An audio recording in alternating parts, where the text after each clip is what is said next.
if you haven't found a seat, come find a seat. We'll try to get started here so we can get moving. We got lots of information today, but first of all, just thanks everybody for all your business this past year. Thanks for taking the time today to come. We really appreciate it. We keep having great turnouts. We're going to keep putting these on, and hopefully you guys can learn something from them. So that's the goal. Just one quick note before everything else. I guess we did have a personnel change. My son Johnny is no longer working with us, so if you have him as your contact for FieldNet, probably don't call. Everything's good. He just moved on to a different career path. So if you call Johnny, he's probably going to refer you to one of us anyway. So call myself or Les or Mike or Aaron. Yeah, Aaron. Call Aaron. He's the expert. No. All right. So this year's been quite a year again. We've been busy. Just in a few highlights of what we've been doing. If you don't notice, this is one of the new corner controls, the 9500cc custom corner. We've been adding more of these corners all the time, and this is the new just corner design. So we've been adding new corners. Don't mind me with technology, I'll learn this sometime. We've figured out, I think, the best way of replacing span gaskets now. So if you got span gaskets you need fixed, we've got it rigged up.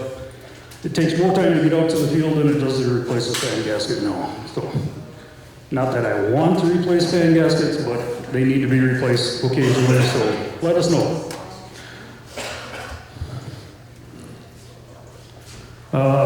One other thing we've been doing more of is replacing aged tower boxes, and I've gotten questions about how do I know how old they are. I actually don't have an example of how old that one is because I threw them all away right away.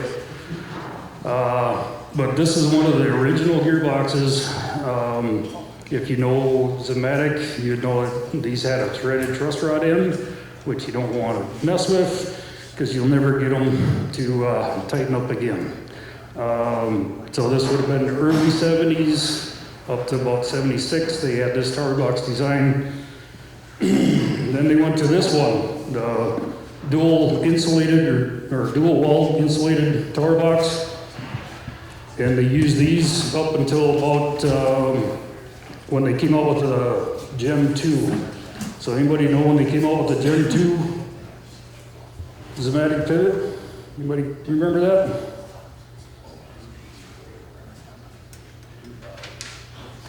I've got it written down here someplace. There it is. I can't remember. But that would have been 1984 is when they came out with the Gen 2.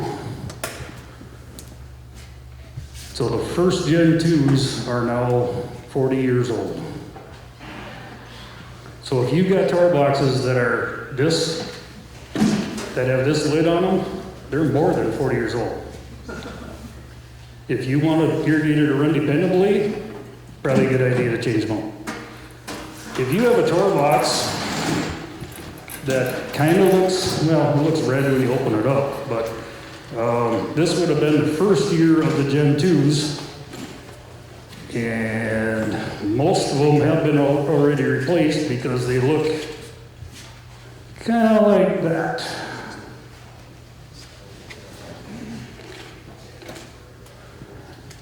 They're not UV protected, and you get a little bit of hail on them, they'll put a hole in them. So if you got any of these, they look white, but the red ones, let's get them replaced. At least put new tower box covers on them because they will have problems.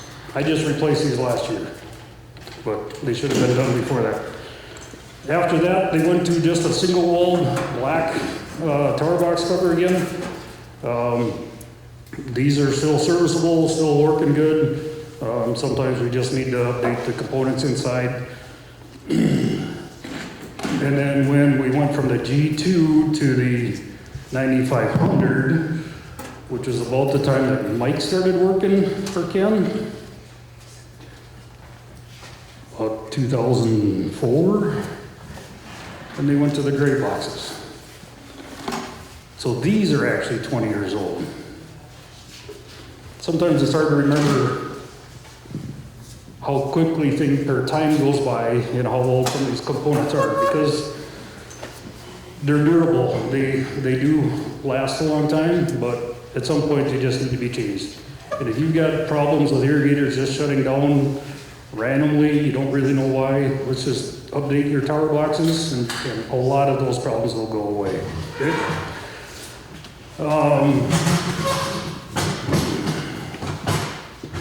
There's my spiel on tower boxes. All right. So this is what it looks like when we put a new tower box on. We can retrofit them on any Zematic machine, a lot of other competitor machines too. And this is why we want to replace tower boxes, so we don't have to go out and knock corn down and do this. This is directly the cause or related to a tower box failure. The safety micro switch did not open up because it was frozen in place. So when the last tower contactor locked engaged and it just kept wanting to go around, it just went around in circles until it ran back into itself. So I don't like fixing irrigators and standing corn, and I don't like running the crop over, but that's what we got to do to fix it. One other thing that we've been doing is a lot of the early corner machines are getting to the point where they're starting the controls are starting to age out, and some of the controls we can't get replacement parts for.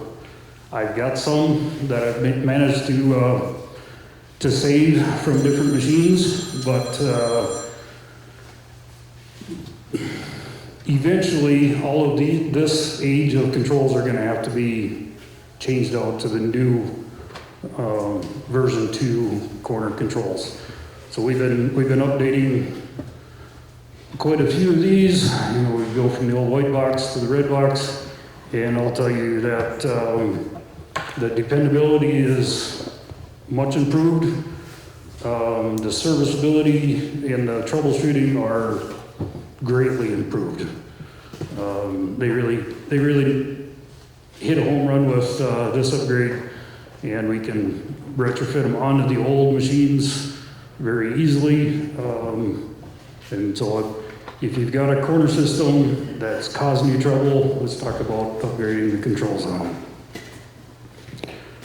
We have put up a few machines during the little bit of snow that we had.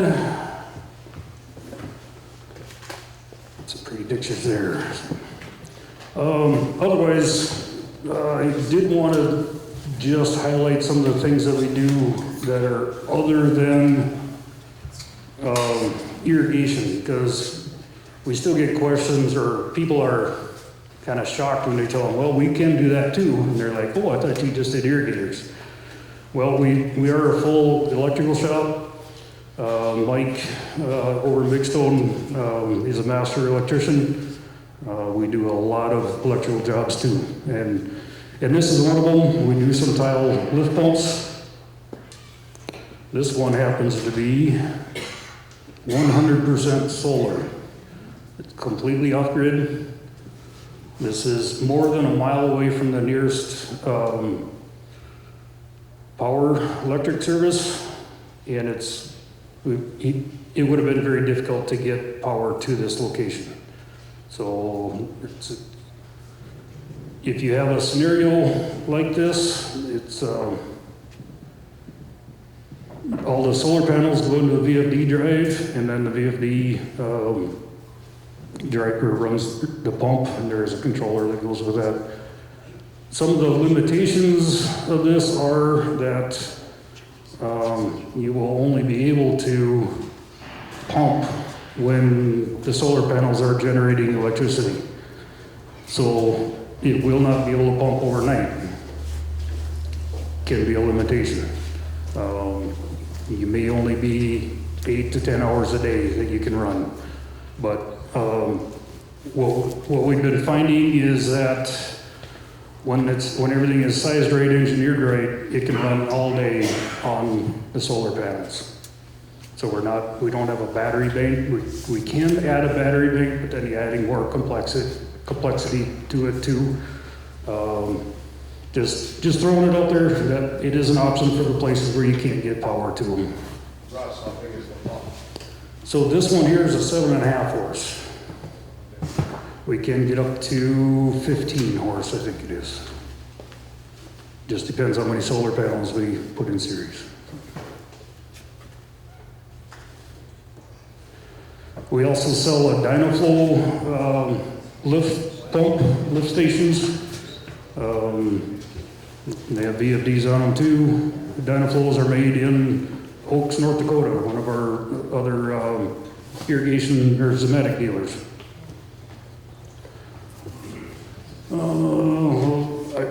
We have for the other suppliers we have for tile lift pumps are Prairie, which are another submersible with a VFD, and then also JPS are out of Fargo sells a panel that we can control any tile pump with that panel. So we can retrofit just sensor type ones to a VFD, or we can source a pump third party and run it with a GPS. So we've got some options for tile lift systems. Other thing we do is full farm shops, lighting, wiring. We get into some big ones. They take a bit of time, but we like to think that we do them right. So we're set up for expansion later on because we all know that you're going to add more than you think, and so we can usually easily add on later. We wire up quite a few dryers and grain handling systems. This is an all-new setup, storm replacement.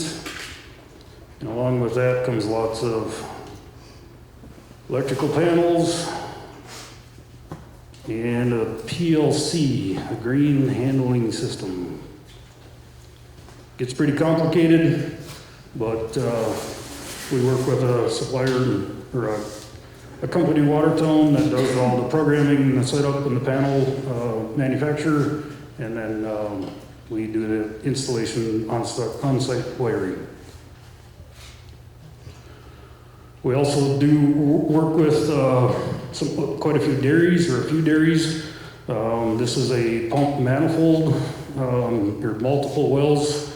They're all hooked together into this one manifold, and then the 8-inch pipe going down on the right-hand side, that goes to the barn.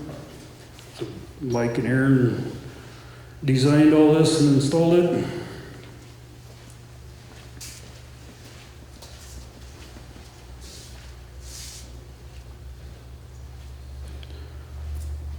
So that's just a few of the other things that we do other than irrigation. I think I got everything that I had written down. So then I'll just touch on a few things that are what is new. This just got released from Lindsay, or just this week. We've had a few of them out there in the field doing testing, and the results are very positive. It is a new product, so we don't know, we can't say the longevity of it, but all of the research that has been done into irrigation radials has been put into this. But this is a non-directional radial tire. And what I mean by non-directional is all of the lugs are straight across. They don't go all the way across like the NF tracks do. They are staggered like a tractor tread, but they go straight. And one of the benefits of doing that is that both wheels are providing traction, doesn't matter which direction you're going. So there's less slipping, there's less squishing the mud out the sides, and then because they're radial, they're a flat profile. So what that does, it helps keep all the mud in the wheel track instead of pushing it out all the time. That make sense? This is a Lindsay branded radial, and their price point is actually less than a Firestone or a Trelleborg, so it's an option out there. There is a lot of new ag tech. I threw this one in here, not really even thinking about.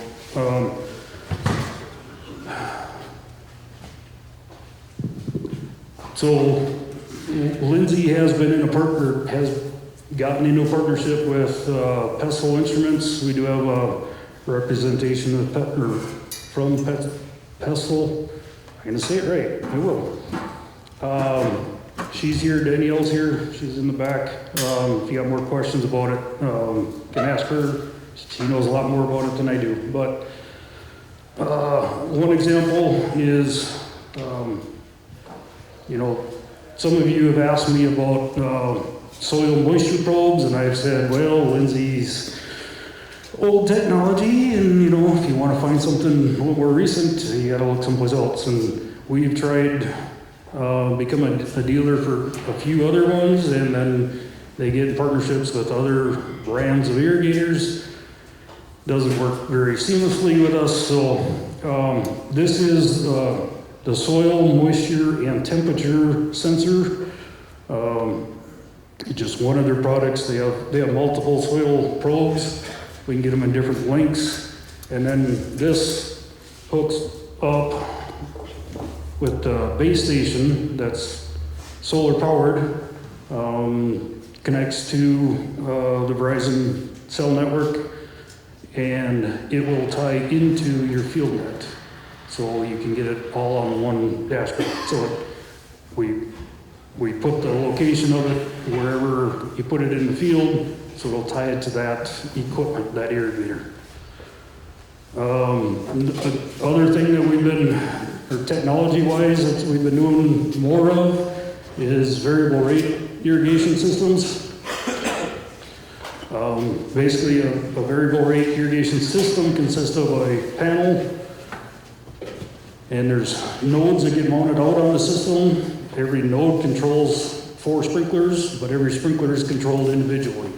So every sprinkler has an on or off, and it's based on any shape of polygon you want anywhere in the field, and then you apply an application rate to that polygon. It's very easy to change rates in any polygon. You can shut the water off in certain areas. So if you're crossing a ditch that has flowing water, you want to chemigate, it is allowed by NRCS to cross surface water and fertigate with a VRI. Hasn't been legal to do it before. So they are expensive. They take a lot of work to mount them. But if you have variable fields, and by variable I mean if you have 10 to 15% of your field that has a water holding capacity of 0.2 or greater between your most and your less or least amount of holding capacity, it will pay for itself. So something to think about. I'm not scared of them anymore, So yeah. So I'll sell them easier now, but, and then, yeah, I don't know if I said it, but it all connects to FieldNet, so it's very easy to monitor, to change the plans, to change from different crops, how you want to irrigate them. You can save different plans, different levels of fertilizer, irrigation amounts. It's very customizable. It's easy to use, or it can be very complex. Depends on how deep you want to get into it. Let's see, what else do I have for now? All right, so other new things. Lindsay has combined with, trying to remember the name of this. Scott Weilow. There it is, Scott Weilow, thank you, Quinn. Booster pumps, so these are more efficient. They should actually throw a little further because the impeller design is designed as a booster pump. The previous like Pentaires, they were a pump that were put on an irrigator. These are designed as a booster pump for an irrigator. Make sense? The pump curve is better, it's more efficient. The motors should last longer.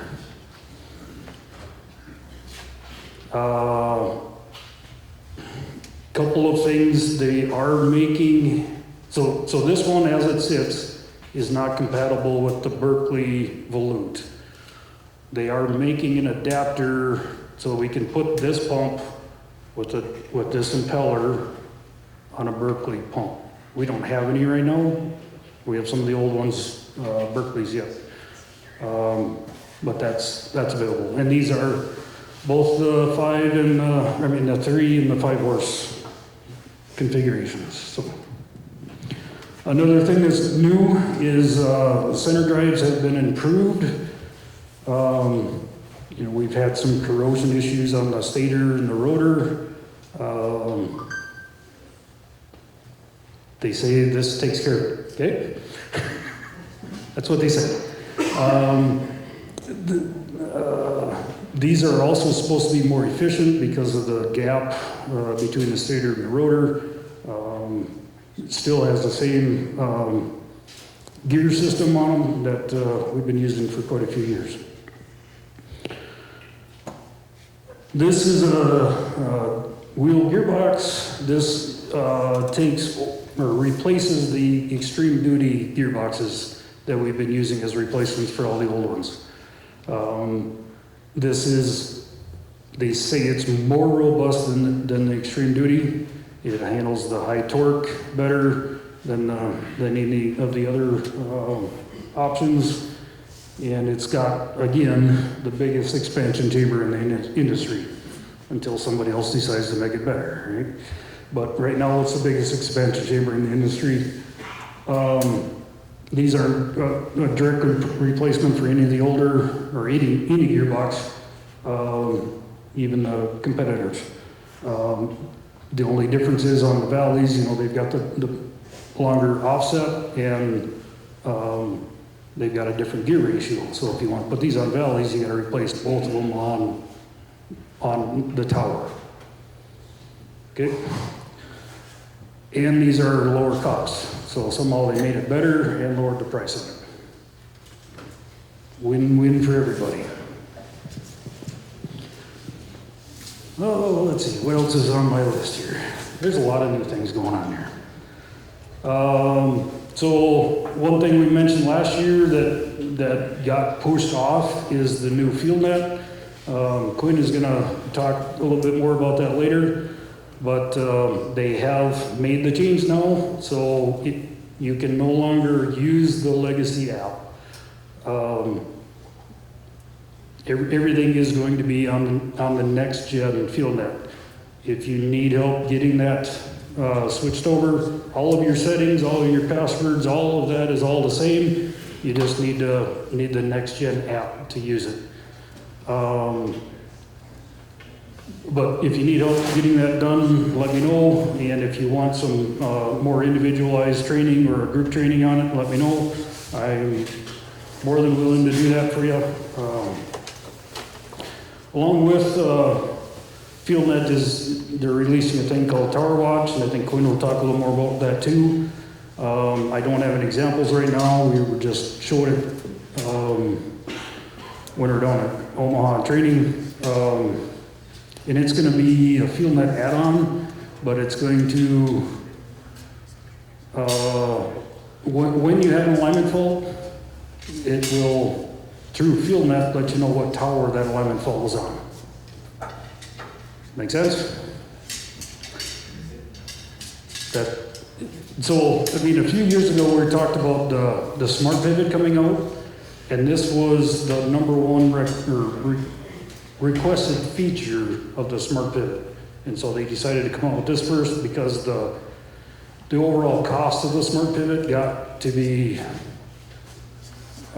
more than most farmers were willing to pay. So we're going to start with this, and we'll see what goes from here. One of the new, we just became a dealership for Neptune fertilizer pumps. This is a customer request that we do. We go with Neptunes. We still have the Ager Inject, and we'll continue to have some of those in the parts on hand. But once we started doing the research on the Neptunes, it just made sense to do it. The differences with the Neptune is it doesn't have a mechanical diaphragm in it. It still has a diaphragm, but it's hydraulic. So you set your hydraulic, the amount of hydraulics that you want to move, and that moves the diaphragm. So dependability, reliability is much improved. And they're built heavy. This is all I can do to pick one of these up. Some of you are stronger than I am, but you're not gonna, most people won't be able to pick this up and throw it in the back of their pickup like they can with the 50-gallon Ager Inject. And this one has a smaller motor, and this is rated for 100 gallons per hour. So the smaller motor, that shows you how much more efficient they are, how much better they operate, because smaller motor is able to handle up to 100 gallons an hour. So just letting you know what we've got. Another thing, we have become a Briggs & Stratton generator dealer. If you want more information on that, talk to Mike, because, or Les, I haven't spent time learning about them, but standby generators with automatic transfer switches, we're a dealer for them. So, what else do I have?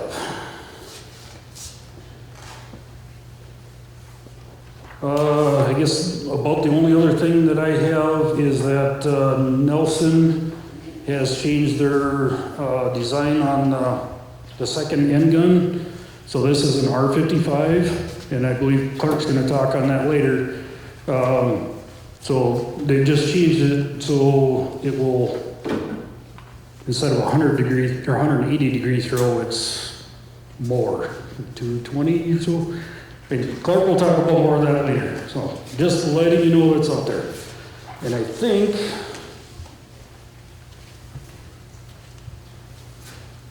just a reminder that we are running this parts discount. We're going to stick to this March 7th cutoff. But if you want parts as a thank you for coming today, we're offering this 15% discount. Just, it doesn't include full pivots, doesn't include labor, doesn't include wheel assemblies. We just don't mark them up enough to make any money if we offer it on that. So I think with that, about all I've got. Does anybody have any questions for me before Clark comes up here? What's the availability, Russ, on the new style tires from Lindsay? Availability to be on the radio then? That's what we've been told, is that they have them in Lindsay and they're ready to ship. Yes? How much further do the booster pumps versus the old other style? That's a good question, because we haven't done a direct comparison where we put, had the old one on and put the new one on to see. There's so many variables when you're talking about booster pump throw or end gun throw. But since they are more efficient, you should see a 10% increase in the throw. But until I do a side-by-side comparison on the same machine, I'm not going to stick to that. I'm just saying it should. Any other questions? Do you have a ballpark cost and what it takes to upgrade the corner system now? Corner system, Control panel upgrade is about 26,000 right now. That includes all the valves. No, that does not include the sequencer panel or the valves. That's just the controls. Quinn is gonna go next and talk about fuel net and all that's involved in that.